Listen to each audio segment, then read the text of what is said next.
Hello, Moodlings! My name is Dr. Nicole Lunan, and I'm the CEO and co-founder of MoodMe, a new app that allows you to share over 400 and plus moods, emotions, and desires with your lover, thus making communication simple, fun, and super easy.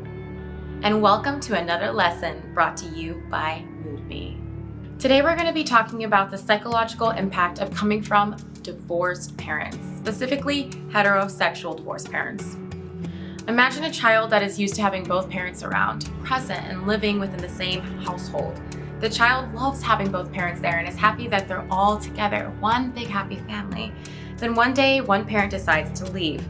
No matter how much the child's parents tries to tell the child that leaving is the best, the child doesn't understand. The ghostly presence of the parent around the house lingers and plays on the deepest fears and insecurities of the child. Suddenly, the child is saying goodbye to their old routine and hello to a brand new one. If you or someone you know has come from a household that experienced the separation of their parents, you may feel that you've already come to terms with this and moved on already. However, if you see common self-limiting patterns on how you communicate, negotiate, compromise, or deal with conflict in the relationship, if you seem to be attracting the same archetype over and over again, even though you're choosing completely different people, if your relationships are tumultuous and you're searching for answers why, then it'll be beneficial to take a deeper look at your inner child, the child who dealt with the adversity of a fractured home. The statistics and research offered in this article are specifically geared toward the psychological impact of children with heterosexual parents. It's important to note that the divorce rate of marriages within the United States is about 40 to 50%, give or take, depending on the year. That would mean that approximately half of us were born from parents that did not stay together. The psychological impact of parent separation can be drastically different depending on the age of the child of when it happened. The ramifications of this separation can ripple into adulthood. According to current stats completed by researchers, divorce law specialists to be exact, if you came from a home with happily married parents, your risk of divorce decreases by 14%. Children of divorce are 50% more likely to marry another child of divorce. And unfortunately, the risk of divorce is 50% higher when one spouse comes from a divorced home, and 200% higher when both people do. This means that if you come from a home of separation and divorce, you're more likely to repeat the pattern of your parents. They say your pain has intelligence. It's fascinating that our pain experienced as a child would then attract another child, another person who's experienced the same thing, only to manifest a 200% likely experience that they will also separate. This is coercive cycle, a cycle that can be treated with care, a cycle that we can bring awareness to and choose to consciously not repeat these patterns. And we do this by taking a look backwards. If one person that came from a divorced household or a separated household marries another person that came from a separated household, it's 200% more likely that they will divorce and become separated just like their parents. I was blown back by this statistic. Now, there are similarities in the psychological impact of parents' divorce on young girls and boys. However, there are particular differences. Within separated parents, women are granted legal custody 83% of the cases. This means that the mother mainly becomes the caretaker, the primary caretaker, which then creates difficulty for the father to be in the child's life. This may not be the case for all, but certainly the majority. The inconsistent presence or consistent absence of the father has a very large impact on both young boys and young girls. There isn't one answer to encompass all human behavior. However, the impact of whether a father stayed consistently in a young child's life is a significant variable that can change the difficulty that we all went through when experiencing the separation or divorce of our parents. How does separation or divorce impact young girls? In young girls, once the divorce has occurred, 10% of young girls have reported a decrease to perform well in school. If a young girl's parents have divorced and remarried, they're more likely to begin their periods early and start physically maturing into women. Due to the mothers needing more emotional support and someone to lean on, the young girl matures at a faster rate. In some cases, the mother turns to the daughter as a friend or a sister to tell them anything, including they're lonely, they're stressed about money, they're depressed, or they have relationship issues. So when the roles of mother and daughter get reversed, it puts a ton of pressure on the daughter. Maybe the mother is really struggling with her new roles of working to be the breadwinner, of being alone, of being single, the financial stress, the emotional stress of sleeping alone. So then maybe she'll lean in a little bit to the one person that's closest to her. And maybe that's the oldest daughter, right? Unfortunately, the oldest daughter tries to rise to the occasion, tries to support the mother, but it kind of robs her of her childhood a little bit, because as children, we're not really supposed to be hearing about why the mother's dating life is hard, or the financial stress, or anything like that, right? You're supposed to be protecting the childhood as much as possible. But when the mother leans too far on the child, the roles reverse, right? And the daughter becomes the mother, and the mother becomes the daughter. And sometimes the daughter even finds herself caretaking for her emotional well-being, for her physical well-being. The roles will get reversed when one parent starts to lean on the child as a friend, maybe as a sister, as a friend, instead of just as their daughter or son. That's when the roles get reversed. The roles get reversed when the child gets taken out of their childhood and gets pushed into suddenly becoming a caretaker far beyond the time that they're actually ready, because they're still trying to experience their childhood. I think this can be seen in the show Ginny and Georgia. Georgia is reckless. She's acting like a teenager. She puts her children's well-being in danger often, as well as her own well-being. And Ginny, even though she is a teenager, acts less like a teenager than Georgia.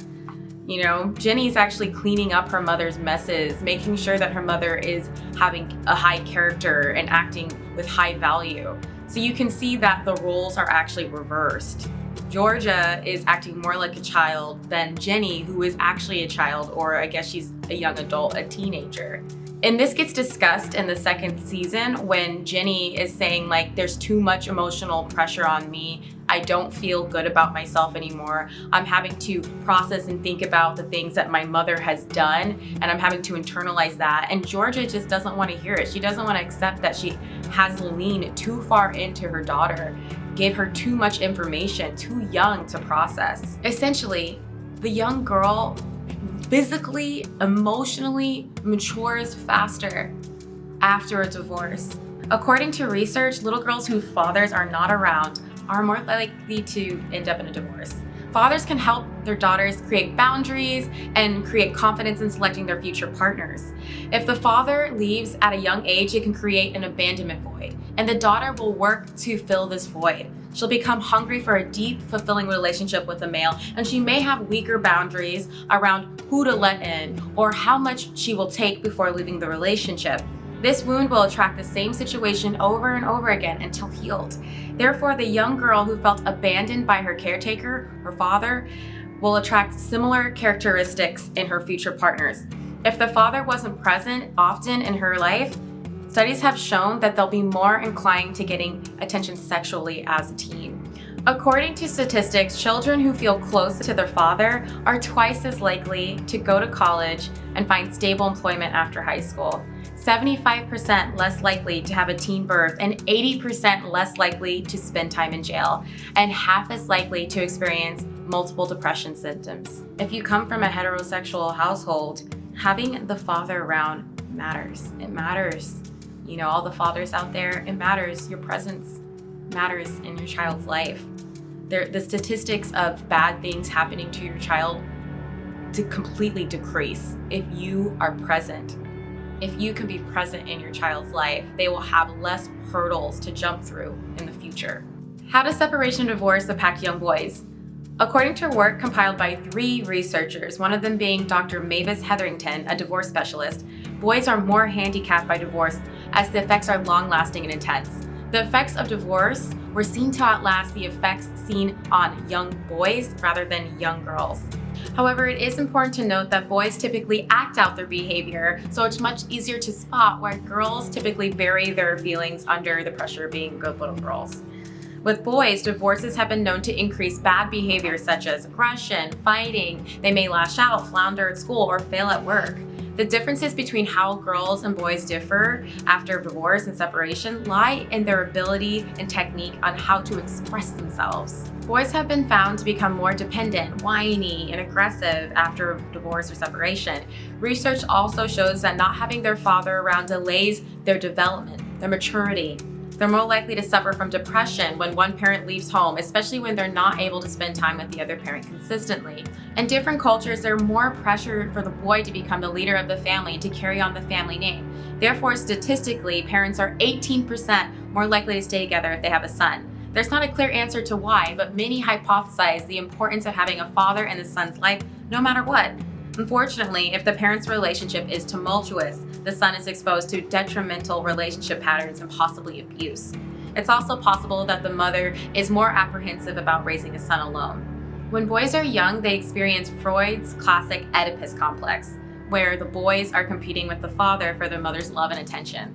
If the divorce happens around ages 3 to 8, the son can feel almost guilty for pushing their father away. To add to the confusion, the mother could feel lonely and have the son sleep with them to help her feel comfortable. And suddenly the son has achieved what they actually wanted, to have their mother's full attention. However, the mother ventures out to find another male partner, and the son internalizes this as they're not enough.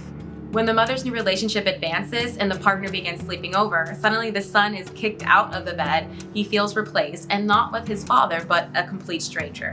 So the son is like, oh, I won. I beat my father out. I've gotten my mother's full attention. I am sleeping in the bed with her. I am the man of the house, right?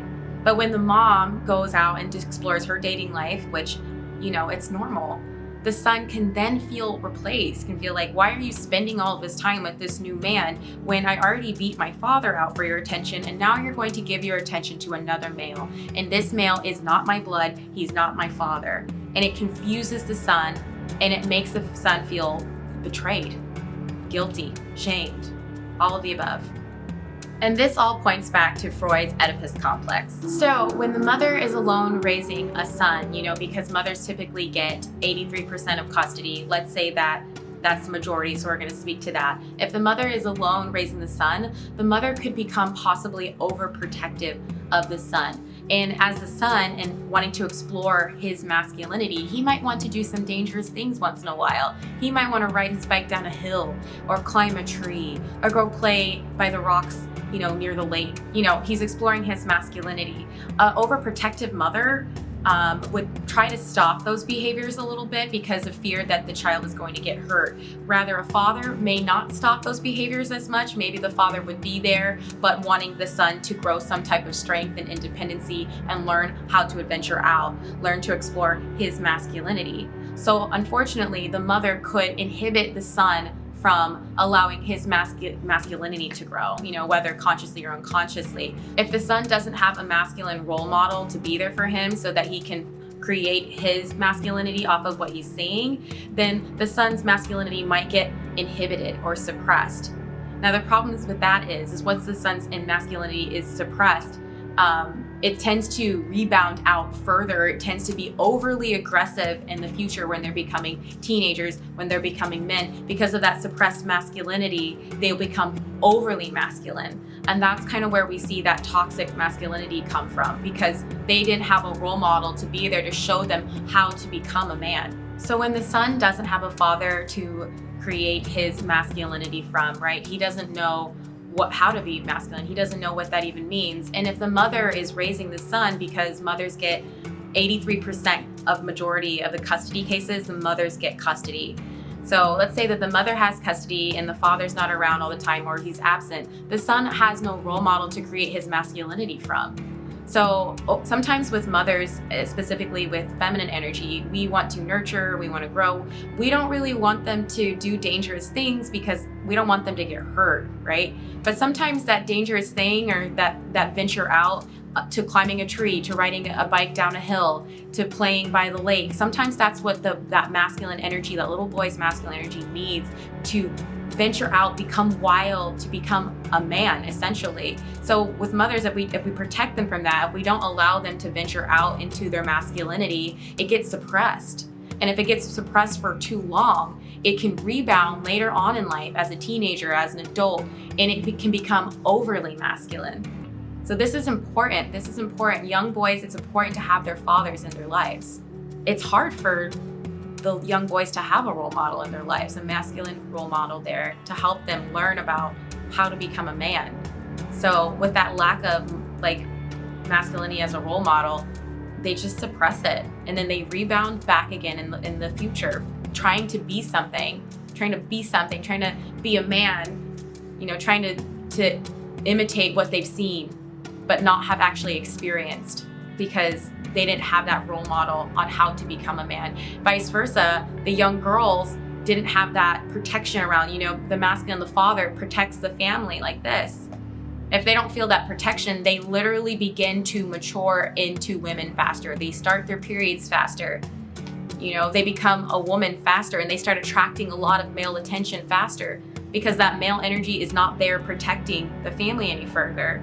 And because of that abandonment issue, that void that's created when the father leaves, she then becomes more apt to leaning into that, to becoming more sexual early, to be open to being seen by any male that's going to give her attention, because she, like a boy who doesn't know how to become a man, she does not know how to relate to a man, because that type of role model wasn't there for her to understand that. At the end of the day, children and we needed both parents growing up. And if you didn't have both parents there, you have to take a look inside of yourself and see what kind of wounds that created, because it did create some type of a wound, and I'm sure that you can see it trailing in your dating life. And the way that we can stop pushing this forward when we have children, or if you already have children, is by dealing with the wound that it created within and seeing that imbalance so that you can begin to correct it. If you experience the separation of your parents, it's not something to ignore. It really does have a large psychological impact on you as a child to not have your parents around consistently. If you're experiencing relationship issues in the present, it's beneficial to check on your inner child during the time your household became fractured. Go ahead and answer these questions to explore more. At what age were you when your parents separated? Go within and check on your inner child and how they are feeling at the time. Write down the emotions and the thoughts. Write down any memories that you have about that time. What kind of changes happened after the separation? Were you able to spend time equally with both parents? Did one parent leave altogether? Who did you spend the most time with? How did your schedule or environment change? How did your parents change? How did you change? What new roles did you have to take on in the household? Did you have to parent your parent? Did you become a parent to your parent? Did your parent become a child? Did your parent lean on you as a friend instead of a child? Did their separation impact your way on how you view love and relationships? Do you see any repeating patterns in your current relationship that mimic your parents? And if so, what steps can you take to avoid this? So check on your inner child and see how your inner child is feeling. See how your inner child had to learn to survive. Think about the pressure that was put upon you when the separation happened and how this impacted your view of the world and relationships and created any self-limiting beliefs. All right, moodlings, that's our video for today. If you like our videos, please make sure to subscribe, share, and like, and see you later, moodlings.